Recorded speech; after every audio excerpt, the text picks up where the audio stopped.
Ces derniers jours à Kinshasa, plusieurs ambassades occidentales ont été prises pour cible pour dénoncer l'inaction internationale face à l'escalade militaire dans l'est de la RDC. Aux Nations Unies, Kinshasa demande des sanctions ciblées contre le Rwanda, accusé de soutenir le M23. Pour autant, en Europe, la prise de Goma par les groupes rebelles n'a suscité qu'une vague de condamnation.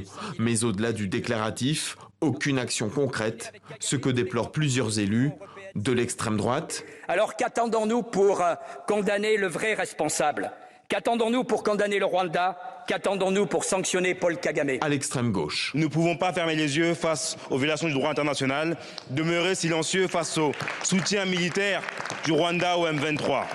Un silence qui, pour ce député, s'apparente à une complicité indirecte de la France pour les massacres commis dans le Nord Kivu. Dès lors où on a une coopération militaire à hauteur de 400 millions d'euros avec un pays qui est agresseur, la France ne peut pas avoir un accord, une coopération militaire avec ce pays. Et il va même plus loin et établit un parallèle avec la guerre au Proche-Orient. Aujourd'hui, quelqu'un viole les frontières de la RDC et on ne parle pas.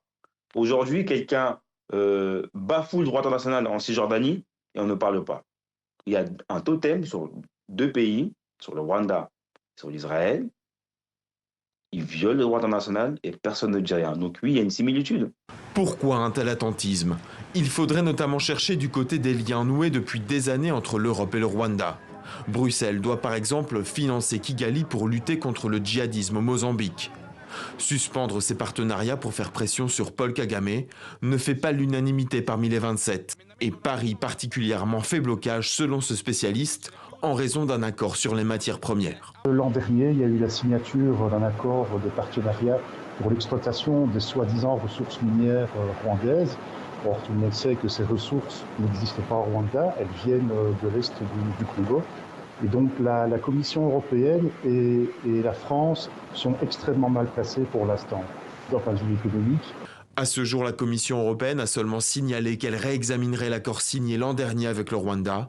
Côté américain, la nouvelle administration Trump n'a pas annoncé de sanctions, mais a appelé fermement le Rwanda à retirer ses troupes.